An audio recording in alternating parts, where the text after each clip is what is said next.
यह बहुत पुरानी बात है। गौतम बुद्ध एक शहर में प्रवास, अपने पूर्व रहने के स्थान को छोड़कर किसी दूसरे स्थान पर जाकर बसना कर रहे थे। उनके कुछ शिष्य भी उन्हीं के साथ थे।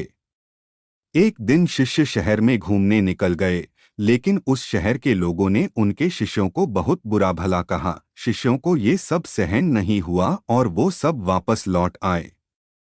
जब बुद्ध ने देखा कि उनके सभी शिष्य बहुत ज्यादा क्रोध में लग रहे हैं, तब उन्होंने उनसे पूछा, क्या बात है, आप सभी इतने क्रोध में क्यों दिखाई दे रहे हैं?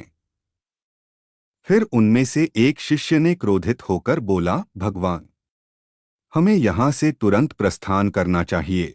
जहाँ हमारा सम्मान न हो वहाँ हमें एक पल भी नहीं रहना चाहिए। जब हम यहाँ बाहर घूमने के साथ गए तो यहाँ के लोगों ने हमें बहुत बुरा भला बोला। यहाँ के लोगों को दुर्व्यवहार के सिवा कुछ और आता ही नहीं है। उसकी बातें सुनकर गौतम बुद्ध मुस्कुराकर बोले, क्या किसी और जगह पर तुम सद्व्यवहार की आशा करते हो? इस पर दूसरे शिष्य ने बोला, इन लोगों से तो अच्छे ही होंगे, इनकी तरह तो नहीं होंगे।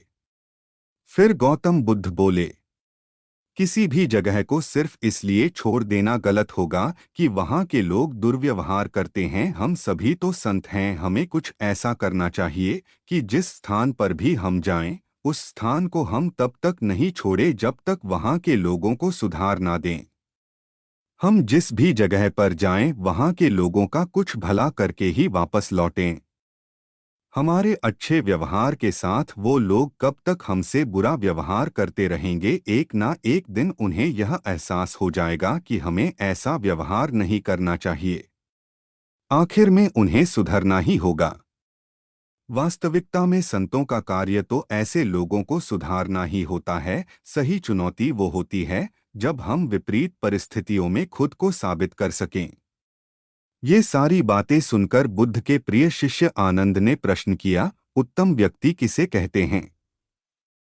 इस पर बुद्ध ने जवाब दिया, जिस प्रकार से युद्ध के मैदान में हाथी चारों तरफ के तीर सहते हुए भी आगे बढ़ता जाता है, ठीक उसी तरह उत्तम व्यक्ति भी दूसरों के अपशब्दों को सहते हुए अपना कार्य करता रहता है। जो खुद को वश में करना सीख ले, उनसे उत्तम कोई और नहीं हो सकता। अंततः सभी शिष्यों को गौतम बुद्ध की सारी बातें अच्छे से समझ में आ गई और उन्होंने उस शहर से जाने का इरादा त्याग दिया।